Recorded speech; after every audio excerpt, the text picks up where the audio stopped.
3个人进入第2轮面试，恭喜！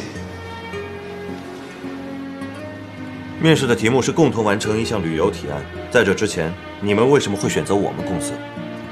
互联网时代的是面向个人的，而旅游业产业也是这个趋势，所以我想在这个领域谋求新的发展。我呢就是比较感兴趣，所以想来试一试。你呢？宁夏。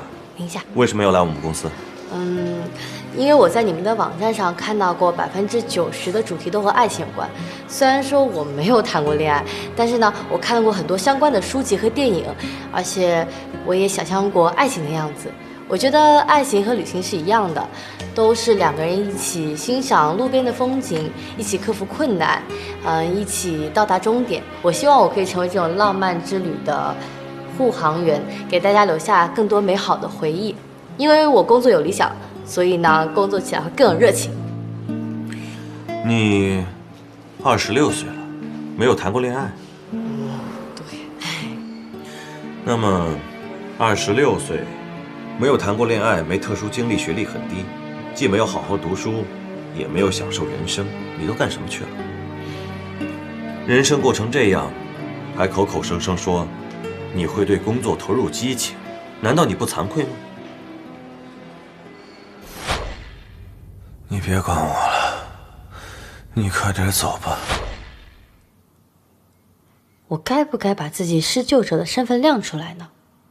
也许对我争取这份工作很有帮助。不行，我不能示弱，施救是我愿意做的，不需要用此来乞讨什么。我说，你在发什么呆呀？你听见我问你的话了吗？我不觉得平凡的人生有什么值得惭愧的呀。可是我们这份工作需要给一个有冒险精神的人。但是你们也需要有工作经验、有热情的人啊。我们这份工作还需要一个有学历的人。就算是你不给我这个职位，也不应该对我的人生妄加评论呐。是谁给你惯着臭毛病啊？以攻击别人为乐。哎，你是不是把所有充满梦想的人骂出去你就高兴了？你需要看心理医生，你知道吗？你在发什么呆呀？你听见我问你的话了吗？我不觉得平凡的人生有什么值得惭愧的呀。可是我们这份工作需要给一个有冒险精神的人。但是你们也需要有工作经验、有热情的人啊。我们这份工作还需要一个有学历的人。就算是你不给我这个职位，也不应该对我的人生妄加评论呐。是谁给你惯着臭毛病啊？以攻击别人为乐。哎，你是不是把所有充满梦想的人骂出去你就高兴了？你需要看心理医生，你知道吗？好，我愿意给你这个机会。我很明白地告诉你，我给你这份工作，因为我觉得你太可怜了，就当我是做慈善好了，让你去真实的世界看一看。就算这样，你还是愿意跟我签约，对吗？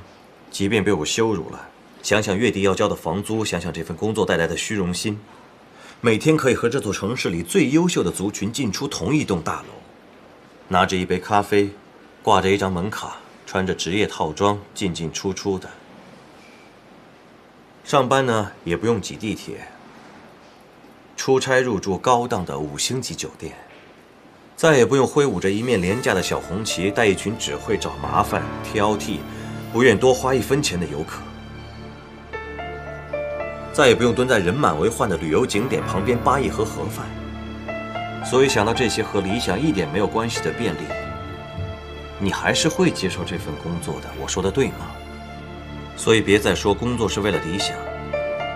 我个人认为，大家来工作，都是用自己优秀的专业技能换一份配得上老板给你的薪水。你童话书看多了吧？还是你的阅读水平只停留在小学而已？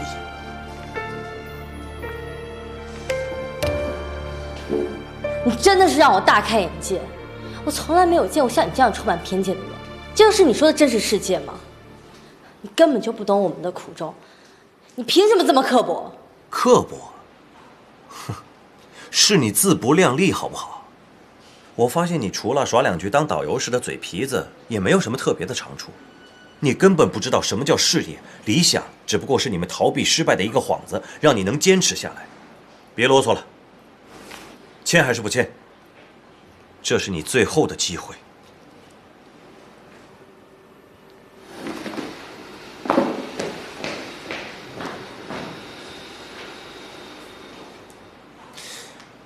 好了，今天的面试到此为止，你们可以走了。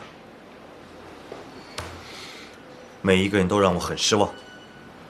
赵总，我们前面各项考核，宁夏已经是最出色的了。而且之前不是讨论过他的学历问题吗？你已经让步了，刚才那样是不是太苛刻了？苛刻？这点打击都受不了，还怎么出来工作？人家第一天来面试，能跟你坚持这么几个回合已经不容易了。你知道我为什么讨厌学历低？因为我觉得学校不能教给他们什么东西。我更讨厌那种说我没兴趣、没才能、没运气的人。那他们不会努力啊！这样的话能经得起什么挑战？而且刚才我给过他机会了。赵总，您这样怎么招得到人啊？招不到也比招一群白吃饭的好。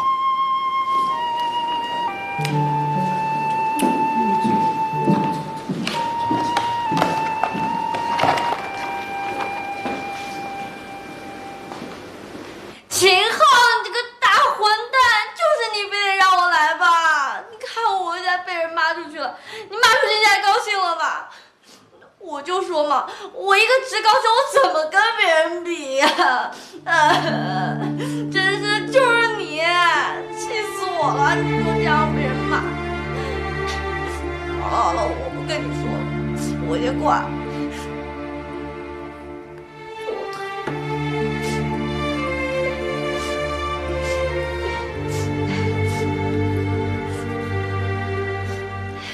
没事没事，反正也不是所有老板都这样的，只有他是这样的。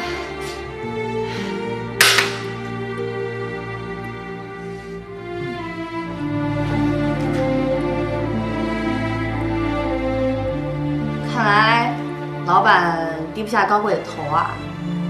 怎么，这受伤了还不找人帮忙？你怎么知道我受伤了？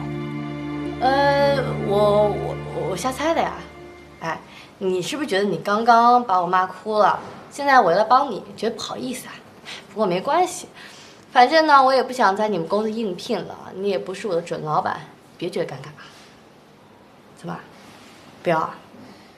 用我的手机发一封邮件，标准格式，内容是我们已经聘用到最满意的员工，全英文。现在，你要聘用我呀？计时开始。你只有5分钟的时间。哦，好。哎，那个密码2046，还剩4分40秒。204，哎，为什么是2046呢？问这么多干嘛？还不快点！哦，好。还有3分钟。但这个怎么弄啊？这个我建议你先在备忘录里写好要发的内容。对呀，哎呦，我怎么就……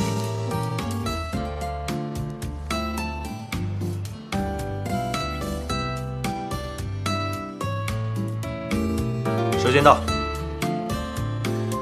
我只是想让你知道，你真的不适合这份工作，并不是因为你的学历低，而是因为你太笨了。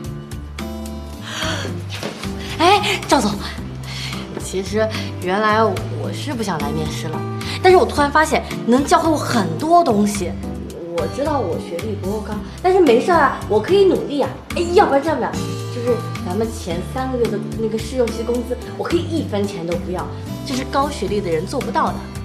我知道我学历低嘛，但是呢，便宜有便宜的好处啊。你给我这个机会吧。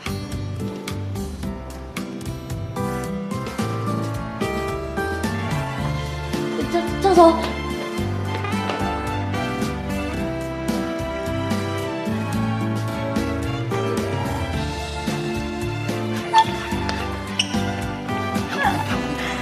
真好看，对不对？快抽我一下，你抽我一下！干嘛呀？我是不是在做梦啊？你没做梦，我就在这儿，就在这儿呢。老婆，你终于是我的合法妻子了！老婆，走，上我吃去。上我身。 3个月时间，我会对你进行严格考核，就当我们打一个赌，赌注就是我们对社会的固有认识。我说你留不下来，希望你能让我改观。真的啊！我成功了，我不会放弃的。一会儿来办公室，领你的第一个 case。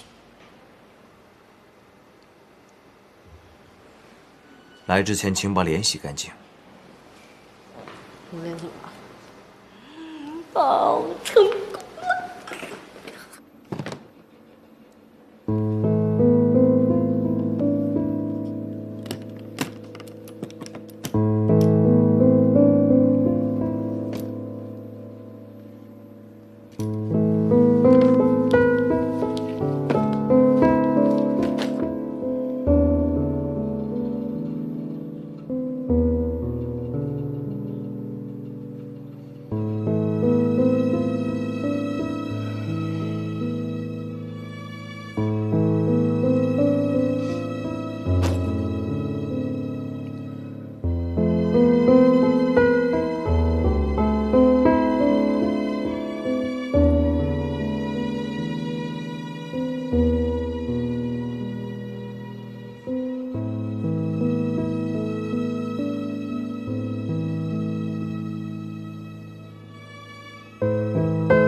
亲一个，我告诉你啊，对，等会儿，这个你可千万别弄丢了啊！你以后得拿这个跟我换大钻戒。结婚1年的时候呢，换一个1克拉的；结婚5年的时候呢，换一个3克拉的；等结婚10年的时候，我给你换一个8.9克拉的。你简单，你都给我做证明啊！我是证人啊，对啊，证人啊。为什么是8.9啊？你傻呀？不是你的生日吗？8月9号。怎么样？比买股票值吧？肯定值！好羡慕你呀！亲一个，你下脚啊！啊，是不是想看？那肯定想看。对呀，那也不能白看呐！你们得怎么地？班长配个乐呗！来，3、2、1，走你！当当当当。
二姐，哎，志远，你怎么来了？我这不想你了吗，姐？肯定是叫你打探情况了吧？不是，是我自己要来的。切，你看看你出这么大个事儿，你都不关心大姐。大姐怎么样了？哎，不哭不闹，按时睡觉。这不挺好的吗？好什么呀？你看人家呀，都哭得昏天暗地的，就她这样，她肯定还没走出来。这样下去的话，她都很难找到幸福。这么严重呢？那可不。哎，叔叔婶怎么样了？别提了，一言难尽呐。我妈呀，现在弄得跟炸药包一样，不管别人说什么，他都爆炸。我爸呢，就跟受气包一样，天天被他骂。这2天呀，没办法，天天跟李叔下象棋。不过他心态还挺好的，说什么虽然呀不是什么好东西，没嫁给他就对了。不过叔这话说的没错。哎，你工作找的怎么样了？哎，别提了，简直是跌宕起伏。今天去面试了，还好得到了3个月的试用期。那挺好的啊。那公司怎么样啊？这个老板吧，嘴特别坏，一副不可一世的样子。不过好像懂挺多东西的，我应该可以学到很多。你们那公司是旅行社吗？是私人旅游定制公司。那你得把握机会，好好干呐。我听说呀，他们这种私人旅行社都佩戴摄影师的，到时候你推荐推荐我啊。得了吧，就你这3脚猫的功夫还找我？你说什么呢？别人不知道我水平，你还不知道吗？我那照片不用 PS， 张张都是精品，都能拿到那个法国俘虏宫做展览。什么？俘虏宫啊？卢浮宫？笨死了你！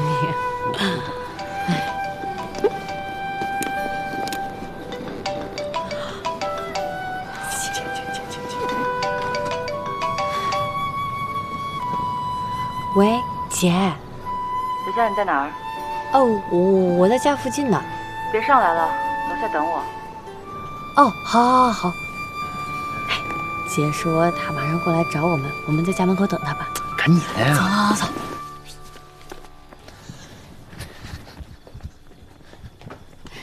一会儿看到姐别乱说话啊，事儿不许提，虽然也不许提。你当我傻呀？你就是傻。放心吧。姐，咱去哪儿啊？都到齐了，吃饭吧，日本料理。走。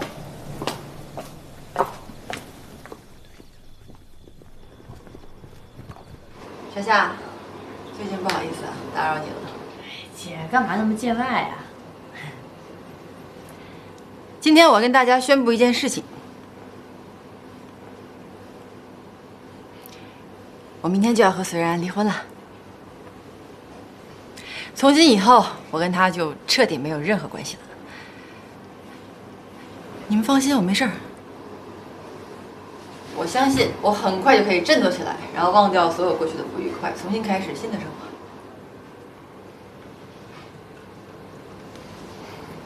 姐，你有我这弟弟真是倒了大霉了，我自己都恨自己。不过那个随然呀，真不是东西，发生了这样的事情，他也不一定是坏事儿。哎，行，看你。姐，从现在开始，我们要为自己而活，活出精彩。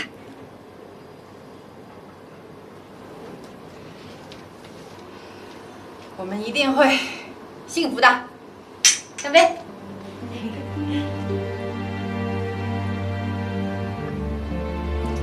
来姐，我给你加一个。姐，多吃点啊。墨鱼。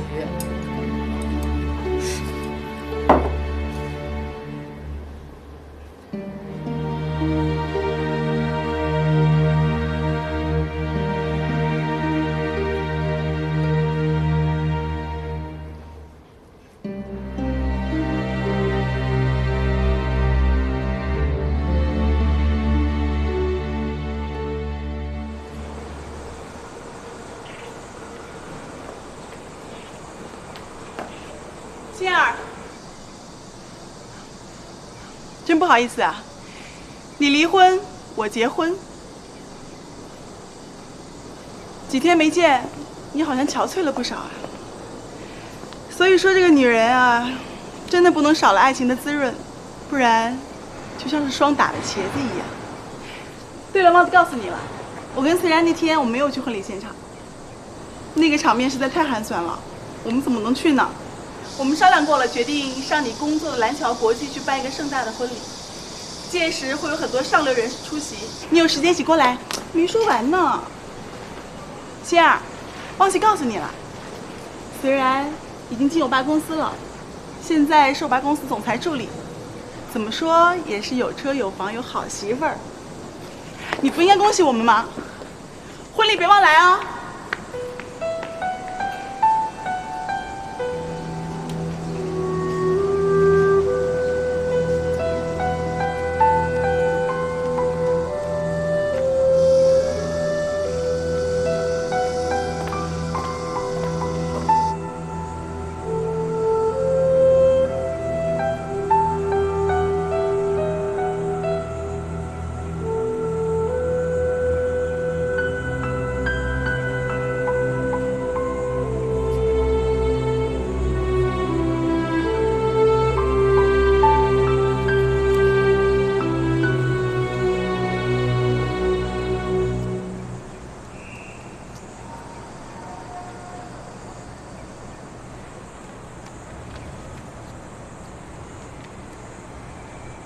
你好，请问是哈乐旅行社吗？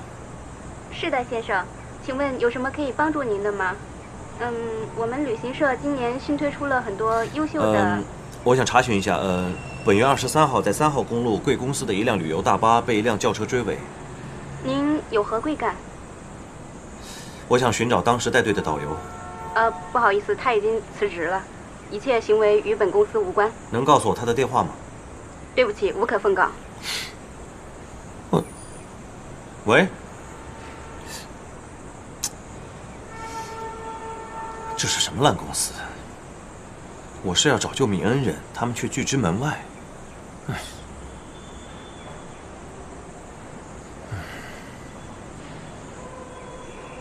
我有点先进去了。行，那你就过去吧。行，一会儿见。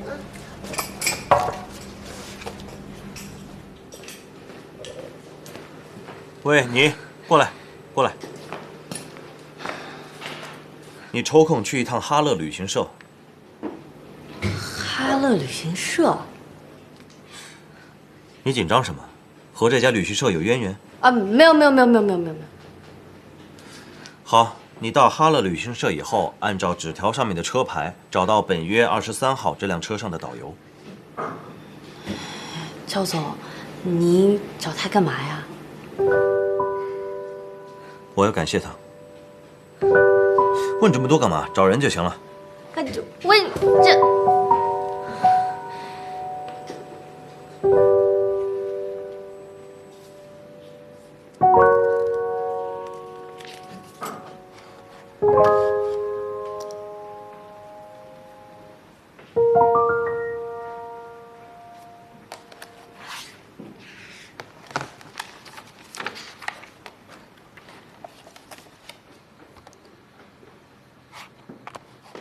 分手旅行，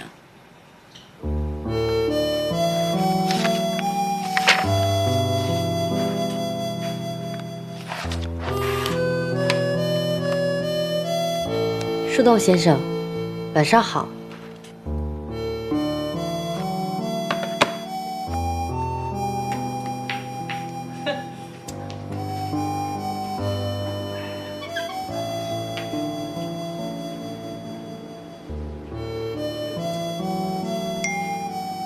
告诉你一个好消息，我成功的通过面试，获得了新的工作。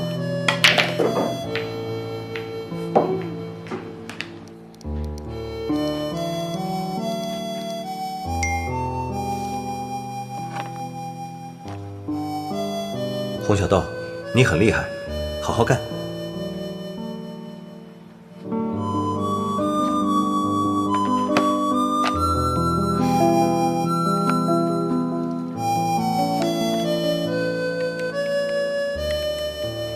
你来吧，这样就想难倒我啊？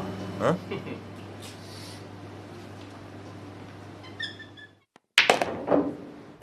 每个人都忙着自己的事情。总之，我是不会放弃的。树洞先生，和你说了这么久的话，也不知道你到底是一个机器人、一棵树，还是一个活生生的人呢？你每天都要吃掉这么多的秘密，那你的秘密会跟谁说呢？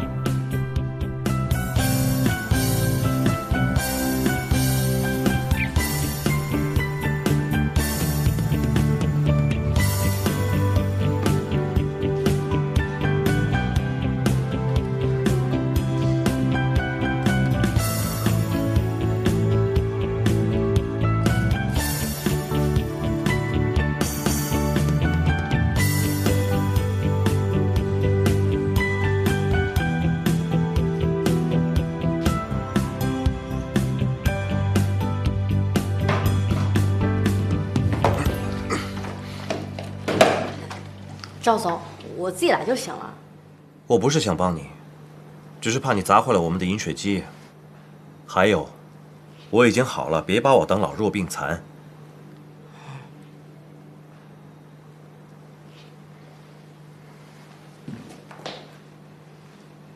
哎呀，我的眼睛！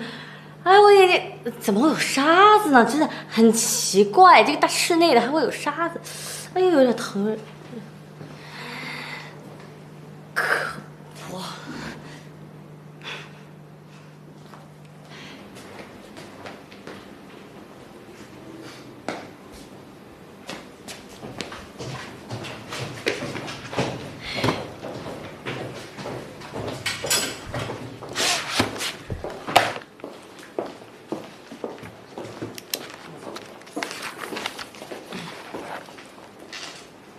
相识是杯醇香的酒，相逢是优雅的歌，相聚是那南飞的雁。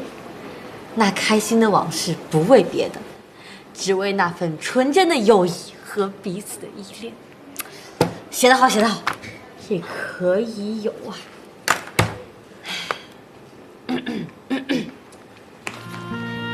先生，这个呢是我这次的计划和安排，谢谢。谢谢。宁夏，小声点。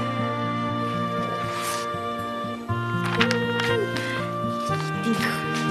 哎，小夏，客户来了。哦，好，好，好，去啊。哦，好，加油。你说他能坚持多久啊？哎呦，一个职高生能坚持多久这件事情，值得我们拿来讨论。你们俩上班时间别背后议论别人。好嘞。哦，来，陆欣姐，看看我重新修改的方案。我对你这个整体想法啊，感觉还不错。但是呢，能不能把全部的行程压缩到1天之内呢？因为我的先生第2天要出差。行，没问题。不过我想问一下，为什么张先生不来啊？他应该听一下我们这个策划案的。哦，他工作比较忙。再说了，我来你们公司策划这个分手旅行的事情，他并不知道。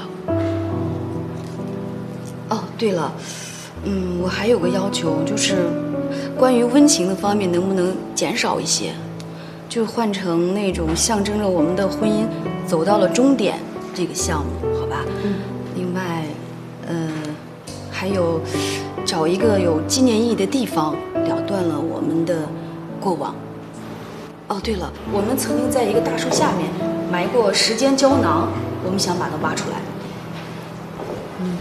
行。陈女士，我冒昧问您个问题，听您刚才那么说，好像你们的夫妻感情还挺和谐的，那你们为什么要离婚呀？哎，不好意思，我就随便问问。那这样吧，等我这个方案修改好了，我第一时间发给你们邮箱。行，那麻烦你了啊。没事，那就这样啊。哦，对了，我听说你们麦味公司的，在业内的知名度很高，还有听说你们的老总年轻有为。哦，您是说赵总吧？您认识他？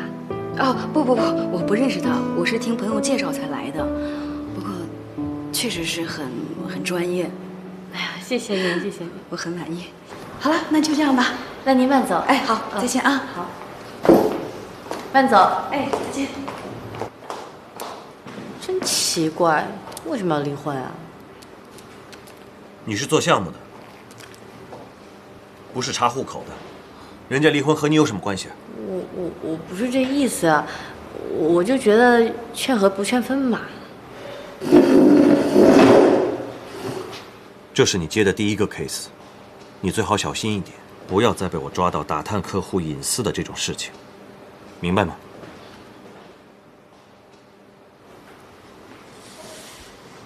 哎呦，吓死我了！哎，听说她在婚礼上被甩了，是真的吗？何止被甩，她老公是直接带着别的女人就跑了。啊！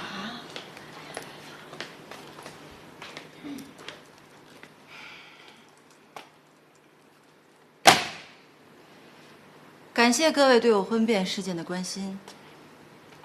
如果还有任何想要了解的地方呢，你可以接着来问我。同事一场的，我一定事无巨细的告诉大家。大家都到齐了吧？今天召集大家开会啊，有一个非常重要的事情要告诉大家：爱德华珠宝公司将于我们酒店举行一次珠宝秀。这个公司是刚刚进入到中国来的，这次秀对于他们来讲是至关重要的。他们对国内的销售策划不太了解，所以全权委托我们公司对他们进行策划。我们这样，我们分成2个组，2天之内，大家把自己的策划方案拿过来进行投标。我希望大家要用一些新颖的思维，给爱德华品牌一个好的定位。宁先，个人问题在会上我不应该说，但是还是希望你能够调整好心态，好好的投入到策划当中。当然，大家以后在公司也不要去议论个人的问题，把注意力还是要放在工作上。谢谢总监的关心，放心吧，我一定会尽全力做出一个最出色的报告。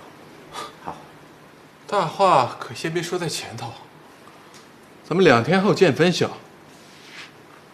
行，既然大家信心十足，那我们就马上开始。散会。好，来吧，我们走吧。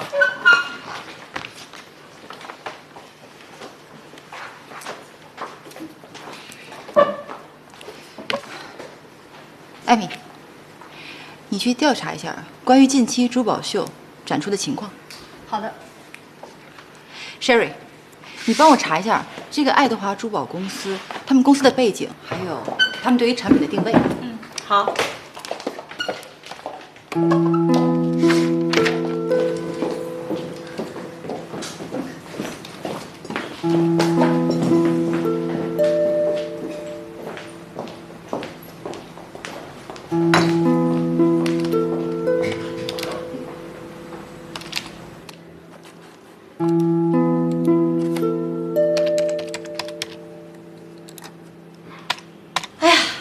搞定！原来电脑系统还有不一样的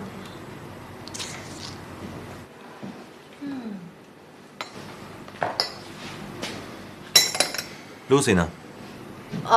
他有事儿先走了。好吧，那就你了，跟我走。我？是的，就是你，难道还让我等你吗？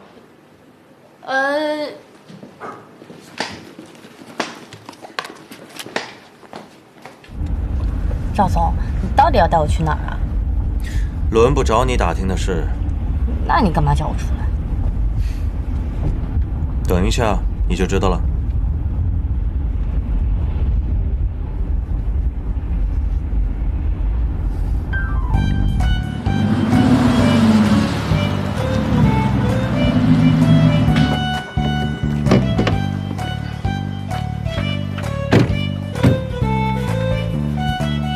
你听着，这边不能停车，你就开着车在附近绕圈。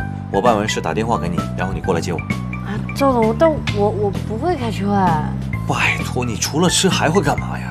你要不会开车，把钥匙还给我。行，那交给我吧。可以。交给你了。喂。啊，小强不见了。啊，那快跟我走，我刚才下棋了。老王，我不下了。孙子梅，小强不见了。哎，吓坏了，老李啊，你这个什么意思啊？说好来实盘的，来了5盘就走人了，还真是没劲。哎，你车子怎么停在这里啊？师傅，您让我停一会儿吧，我一会儿就走。你看看这个像什么样子啊？影响我们下棋了，你懂吗？哎呀，这地儿不是挺宽敞的吗？要不这样吧，我给您钱，1个小时，时间到了我就走。我差你这点钱，我有钱，我跟你说，开走，马上开走，气死人了。大叔，要不我陪您下棋吧？正好你不是也没人吗？如果我要赢的话呢，我就等到老板来；如果你要是赢了的话呢，就把这车开走。你陪我下棋，我的体力比你的年龄大几倍，你陪我下棋。哎呀，那来一盘。真要陪我下棋？当然啦，来吧。你不脑残吧？来吧。来，摆。我倒不信了，和黄毛丫头跟我来比。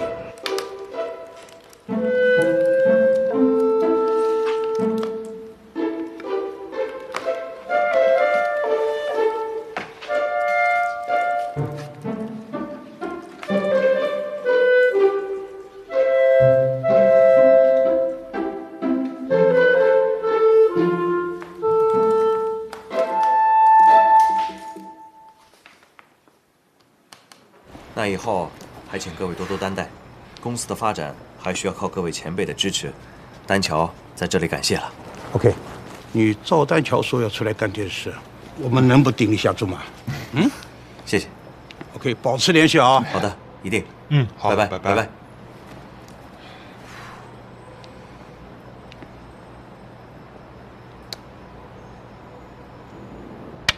将军啊。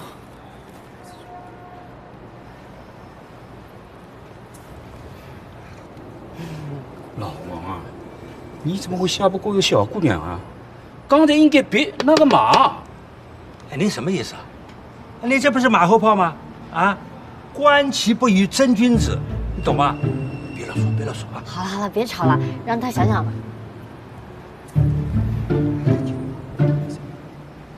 哎呀，别吵，让人好好想想。哎呀，这下棋呢，干嘛呢？这是。宁夏。赵总，我让你看车子，你却在这下棋，还挺会找乐子。我在看着他呀，这不是完好无损吗？你是不是要接着下棋？不，稍等一下。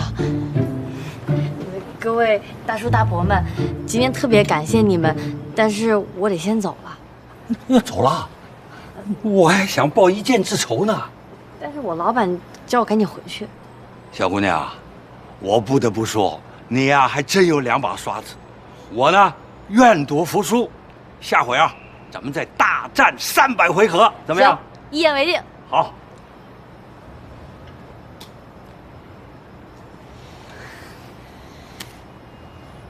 赶紧上车。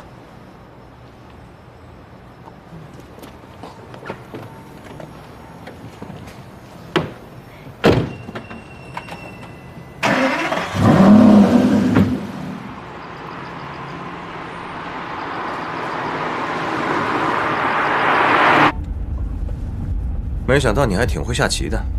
还行吧，我以前学过一些。光学这些没用的东西。这个怎么能说有没有用呢？这个是种乐趣。你现在该学的还没学会，连重要的生存能力都没有，光顾着追求乐趣。哎呀，赵总，我也没有你想的那么不学无术。其实这是我爸爸在我小时候教我的，他那个时候工作压力特别大，所以呢，这是他唯一的一个乐趣，所以我就学过一些。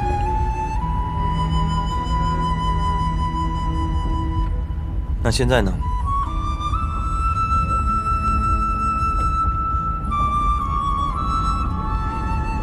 没有，我爸已经过世了。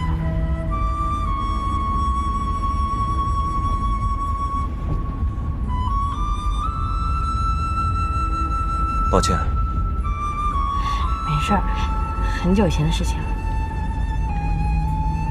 我不会因为你跟我说了这些就降低对你的要求。我也没这么想。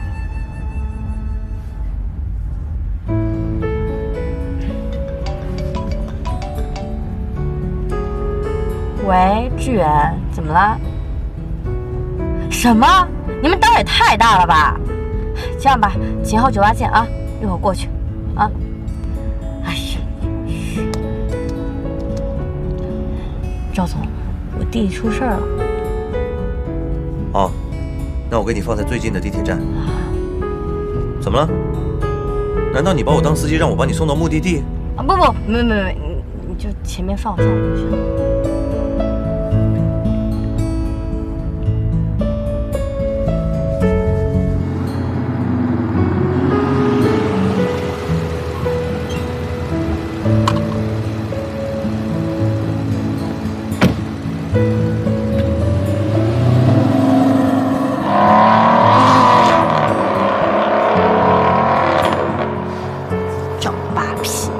要没有我，能挺那么久？臭屁！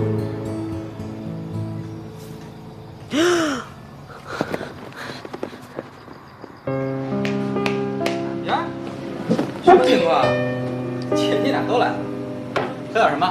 喝什么喝呀？志远，你看看你干的好事儿。姐，这个不能只怪他，这是我们俩一起决定的。志远，啤酒。我喝啤酒，你给我老婆来杯那个热水，她怀孕了。是不是啊？什么时候的事儿啊？刚刚领的证。行啊你。哎，姐，你这干嘛开会呢？我说志远，你知道我工作多忙吗？非把我叫来干嘛呀？姐，两位姐姐都到了，今天我就隆重的宣布一下，我跟小德同志今天正式领证了。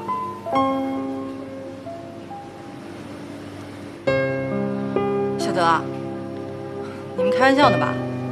没有，是真的。恭喜二位新人。你就别瞎起哄了。你看看这2天家里不炸开锅呀？我婶儿跟小德妈妈都不省油灯。小夏说的对，这双方家长不同意了，你们就结婚。我们俩也没想那么多，我就觉得，就算等我的孩子大了，他们呀也不一定同意咱们俩在一块儿呢。小德，有没有想过，这孩子没有2家支持，怎么养啊？而且就这样把婚给结了，得罪了我婶儿，以后怎么进宁家呀？你就别瞎起哄了。你看看这2天家里不炸开锅呀？我婶儿跟小德妈妈都不省油灯。小夏说的对，这双方家长不同意了，你们就结婚。我们俩也没想那么多，我就觉得，就算等我的孩子大了，他们呀也不一定同意咱们俩在一块儿呢。小德，有没有想过，这孩子没有2家支持，怎么养啊？而且就这样把婚给结了，得罪了我婶儿，以后怎么进宁家呀？其实我跟我老婆都商量好了，我们俩租房子住。我们之前一直在找房子。你俩可真有主意。哎呦，行了，姐，二姐，我知道，凭现在志远的能力，要让他挣很多钱是不太符合实际哈。但是我也不求以后能够大富大贵，我就想啊，咱们小两口以后啊都能有一个稳定的工作，踏踏实实、平平淡淡的，一起撑起一个家，这才是最重要的，不是吗？完全同意，干得漂亮！耗子，别起哄。那你们打算一直不告诉父母啊？会告诉的，我们已经想好了，等过几天就把咱们爸、咱妈接出来，给他们做一个坦白交代。对，要等着咱爸妈都同意，我不成第2个隋然了。哎呀，说什么呢你？有没有眼力劲儿？算了，都已经过去的事儿了。小德，你们2个既然结婚证都领了，我们也不能说什么。我弟这个人吧，虽然没什么大出息，不过经过多年考察，基本上算是一个善良的好少年。以后你们2个在一块儿啊，你就多包容他，有什么做的不对的地方，告诉我们俩。来，为弟弟媳妇儿干杯！来，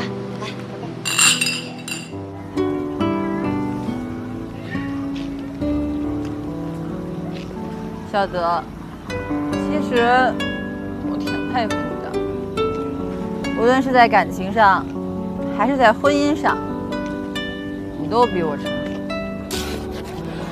我这个人太在意别人的看法，太在意别人的感受。我宁心就是一个失败者，是个失败者。好了，姐，要不是因为这个事儿，你也不能知道隋然的真面目。因祸得福嘛，以后会遇到更好的。姐，二姐说的对，你这么能干，这么漂亮，以后啊一定很幸福的。哼，反正我现在目标呢，就是干出一番大事。对了，你们那个新公司怎么样？别提了，老板天天板着一张脸，跟全世界都欠他，简直就是个自以为是大变态。碰到苛刻的老板是倒霉，我们公司那个也是，自私，又刻薄，就是一个老巫婆。打倒大变态，打倒老巫婆，打倒大变态，打倒老巫婆，打倒大变态，打倒大变态。丹乔，这些都是你喜欢吃的，你多吃点啊。今天又是张妈给你打电话，你才肯回来的吧？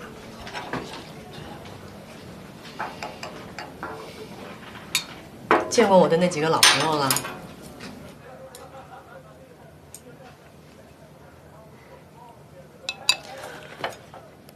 你的公司有什么前途啊？啊？收收心吧，玩也玩够了，该是回归的时候了啊！能不能让我好好吃饭？你这是跟妈说话的态度吗？你不是我的上帝，我的人生不需要你指点。20多年前你把父亲赶走，让我失去父爱；4年前因为你横加干涉，让我失去了心爱的女人。你要把我全部快乐剥夺干净才开心是吗？你给我住嘴！看样子我们影响彼此的食欲。丹乔，别跟你妈赌气，她是为你好啊！丹乔，别拦她。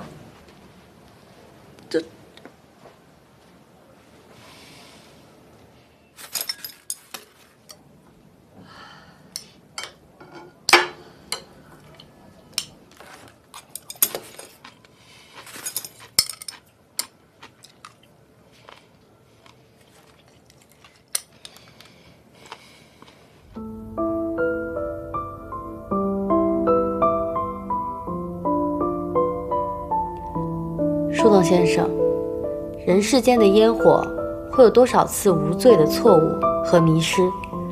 怎样才能把悲伤从心里抹去？可以抬头望月亮，望着望着就忘了。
天哪，姐，你怎么不叫我呀？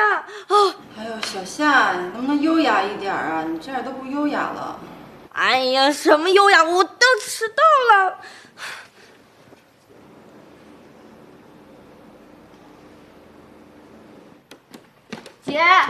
姐，我上班去了啊。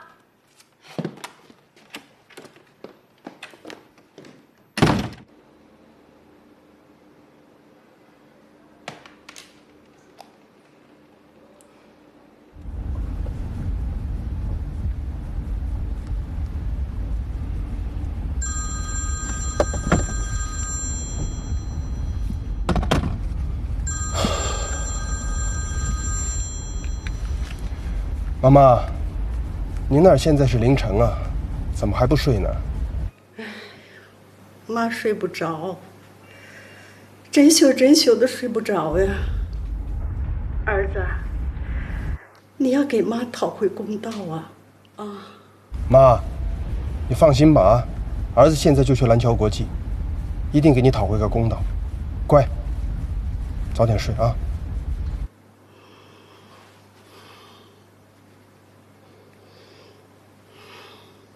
我觉得那个案子还是可以考虑的。他们之前看过，没问题。静瑶，刘董事长，好久不见，我代表家父向您表示问候。令尊身体可好？还好。那就好。哎呀，时间真的过得太快了，我到现在还经常想起我当年和你父亲在一起艰苦打拼的日子。好在你父亲有你这么优秀的儿子来接班，我想他完全可以在家里颐养天年了。刘姨谬赞了，小侄以后还有很多事，让你多多提携与扶持。来，二位，我们请吧。来。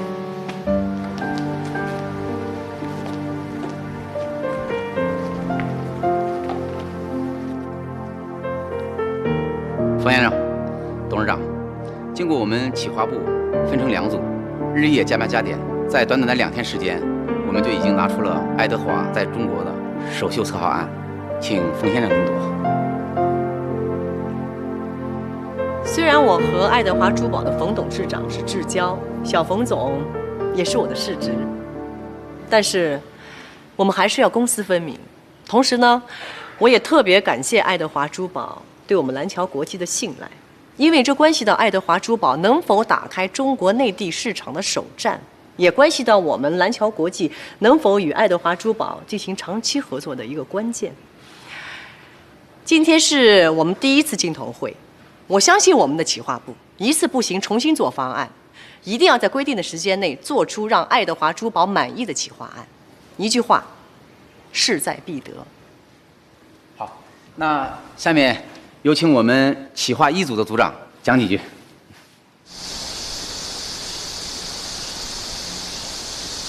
哎，师傅，你说这样要离婚的话，肯定是感情不好呀。但是感情不好的话，为什么还要旅行呢？这么超前的想法，你都不知道我怎么想。小夏，我跟你说，你这思维可以去做哲学家了。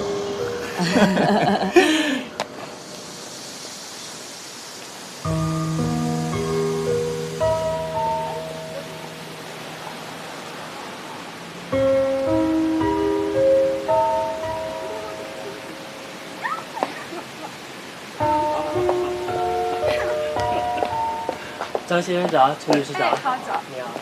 哎，出来了。哎，不好意思，来晚了。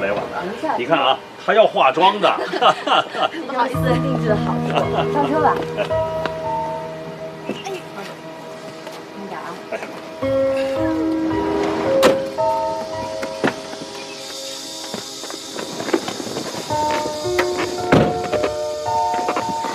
张先生，我们为您准备了您最爱的矿泉水品牌。陈女士，您的零食也是按照要求准备的，低卡健康。考虑了还蛮周到的啊。哦，对了，看资料上显示张先生是素食者，所以呢，我们的餐点也是按照要求安排的。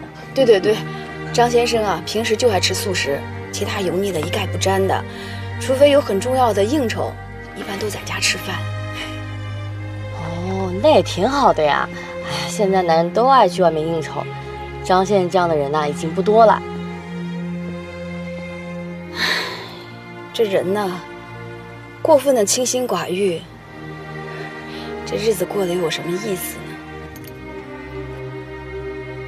小夏，出发吧。好。爱德华珠宝传承英国传统设计风格，匠艺精湛，奢华珍贵，拥有它便是尊贵身份的象征。我的方案是邀请顶级的模特，举办一场时尚与皇家气派相结合的珠宝秀。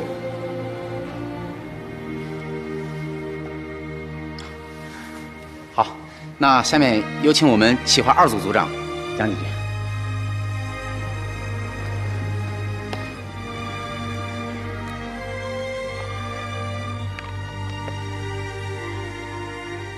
我是宁馨。说到珠宝，我想大家很快想到奢侈，但是其实珠宝更加代表爱和美。我们计划将莫泊桑的小说《项链》以情景剧的形式在珠宝性上演出。说到项链这个故事，相信大家已经很熟悉了。通过这个故事，我们不难想到3点：首先，各个阶层的女性都有爱美的追求，而爱美呢是女人的天性。其次，就是关于如何爱美。这就涉及到如何分辨真假珠宝，当然这是需要后天进行学习的。第三就是关于诚信。故事的主人公由于丢失了项链，耗费了将近10年的时间，这表达出爱美女性诚信的好品质。通过以上几点，我们希望将爱德华珠宝赋予更深层次的含义。第一，那就是撕掉奢侈品这个标签，让大家相信每个女性都有拥有珠宝的能力。其次，教会消费者如何分辨珠宝。最后，我们希望传达一种观念，那就是爱与诚信比珠宝更加珍贵。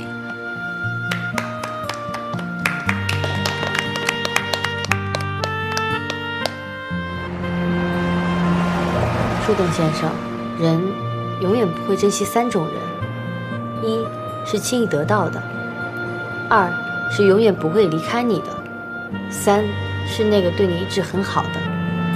但是往往这3种人一旦离开，就永远都不会再回来。很可惜，这一切即将发生，我是不是该帮着挽回呢？如果你觉得应该帮助他们，就去做吧，不要为了迎合别人而改变自己，要坚持自己的想法去改变别人。我说，咱们难得约出来健个身，你怎么还在忙着工作呢？你就不能歇会儿啊？嘿，跟谁聊天呢？聊得这样，又在充当别人的心灵大师呢？你是我的心理医生，偷窥我的隐私可不是你的工作范围。为了病人的身心健康，作为心理医生的我，有权利知道他的情感动向啊。嚯，你经常给我灌心灵鸡汤，让我相信爱情。那么你呢？我跟你不同啊，我的心理年龄至少比你年轻10岁。现在呢，正处于少年时期。看样子需要看心理医生的是你。我阳光着，根本就不需要什么心理医生。倒是你呀，我觉得你需要多一些正常的社交活动，最好呢是重新开启一段恋爱模式。这样的话就不用老是缠着我了。喂，今天健身可是你约的，本少爷是公务繁忙，舍命在陪君子。别总是工作的啊！哎，这个世界上还有很多很幸福的事情，比如说你的那个小妞。哪个小妞？还有哪个小妞啊？就是你专门为她留着服务器养着的那个呀。要是你的这些事迹啊被各大游戏玩家知道，那些人啊肯定得恨得咬碎了牙根儿。我建议啊，你约她见面。约出来干嘛？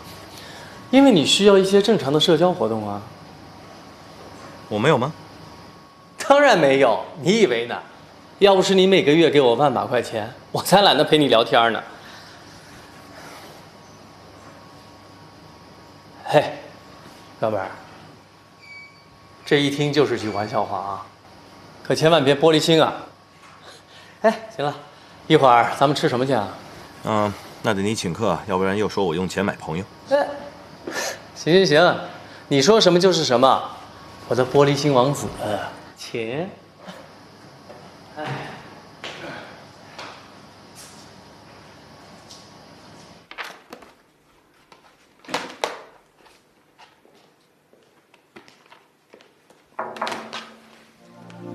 冯先生，宁馨小姐，晚上如果有时间的话，一起吃饭。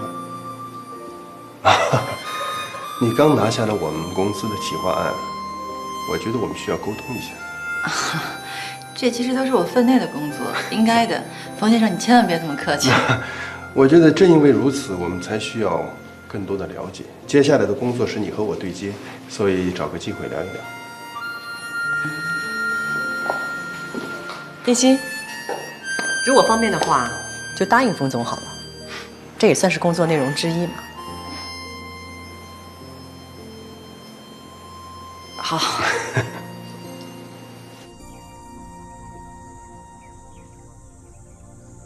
树洞先生，你好。如果人都能活到80岁，那10年对一个人来说，就算是人生的1/8。2个在一起10年的人分开，这1/8对他们来说，算什么呢？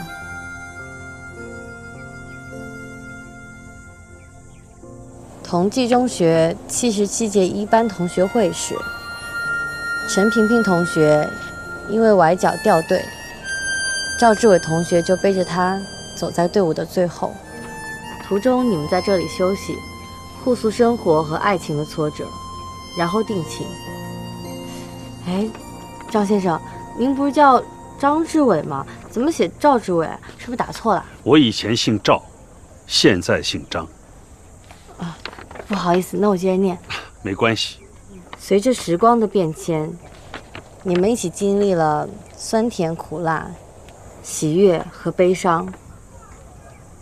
现在到了结束的时候了。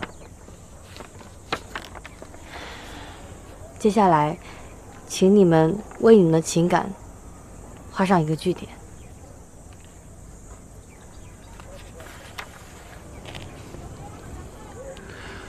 走吧，去找那棵树吧。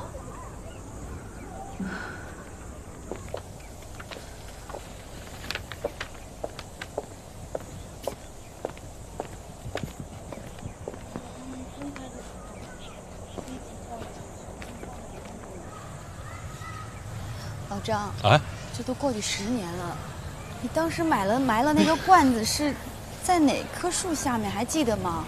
嗨呀，你放心吧，那棵树啊，特别有特点，嘿嘿，有2个叉。2个叉。嗯，没事儿，咱慢慢找，肯定能找到。好好好。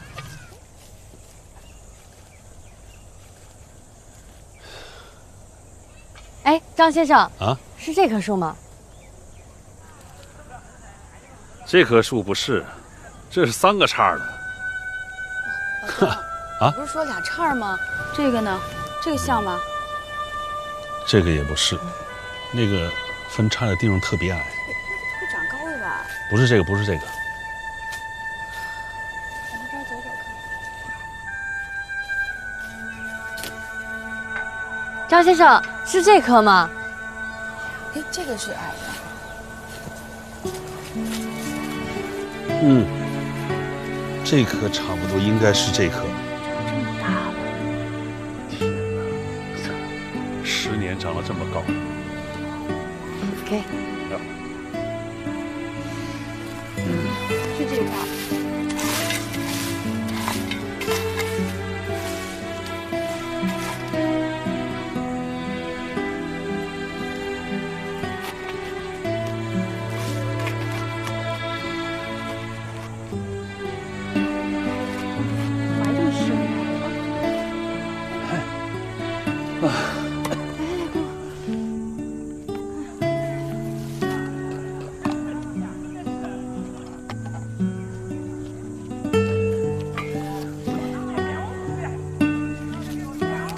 哎，你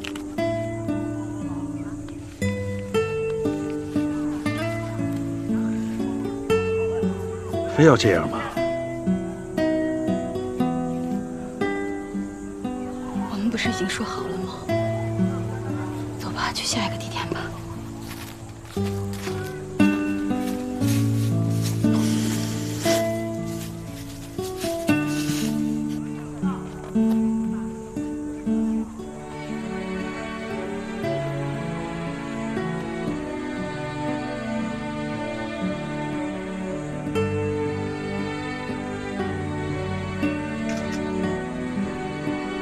树洞先生，我拍了一张你兄弟的照片。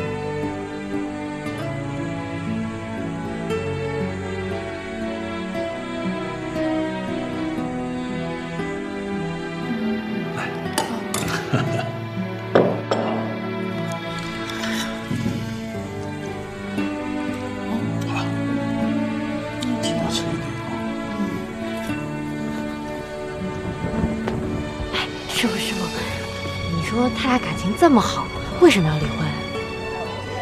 谁知道呢？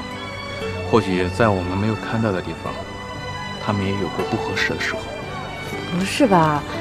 这一天的观察下来，我觉得他俩感情挺和谐的，跟我身边那些情侣、夫妻都不一样的。我觉得在茫茫人海中能够找到一个适合的特别不容易。他们不仅找到了，而且还相处了10几年，感情这么好，所以我觉得呢，他俩离婚说不定是一时冲动，过几天可能就后悔了。小夏，我跟你说，咱们这个叫私人定制旅行，你又不是民政局的调解员，对不对？我们做好自己的事儿啊，就别操心了。哎呦，师傅，我也不是瞎操心。咱们既然私人定制的话，就要为客人负责任呐。所以呢，我为他们准备了一个惊喜。你要干嘛？哎，我跟你说，千万别乱来，老板知道了可不得了。哎，又是赵总，赵总一天到晚冷冰冰的，跟机器人似的。我跟他可不一样，我可是有血有肉的，说不定到时候他们还会感谢我呢。你这是要做什么了？哎呀，没事儿，你放心，交给我。哎，小夏，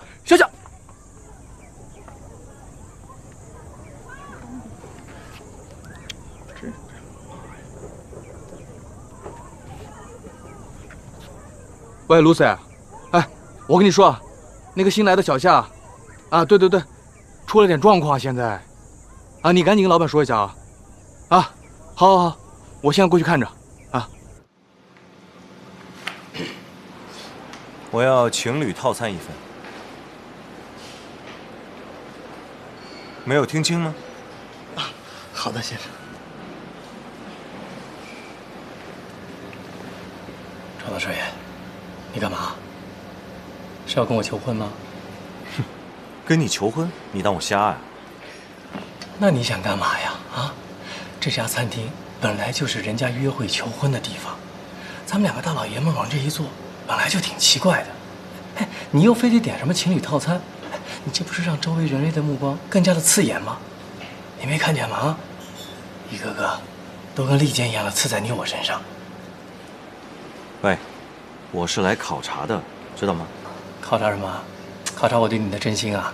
你看，这是我们城市求婚率和情侣约会排名最高的餐厅，我想看看他们设计的情侣套餐到底有什么玄机。那你应该带个妞来呀，你带我来干什么呀？不是我说你啊，好好的蓝桥国际不去接班，非得自己开什么公司搞什么 APP。大少爷，你已经30多了，还在叛逆期呢。蓝桥国际那是刘兰芝的，跟我一点关系都没有，好吗？你说没关系就没关系啊。刘兰芝是你亲妈，就算你不想承认，你也是她身上割下来的那块肉。你别说的那么难听，行不行？不是我形容的恶心，是你心态有问题。丹娇，其实有很多问题你真的要去面对，没有你想象的那么难。你真的不应该那么的去介意，就比如说你妈的问题，还有徐璐的问题，你都应该去面对。够了，别刺激我犯病。行了。哦，对了，你让我替你去打听你父亲的下落，没有什么消息。难道他在这个世界消失了？或许他已经出国了，都20多年了。你说，要是你的父亲站在你面前，你能认得出来吗？他离开那会儿，我才4岁，所以我只能记住他年轻时候的模样。哎，稍等。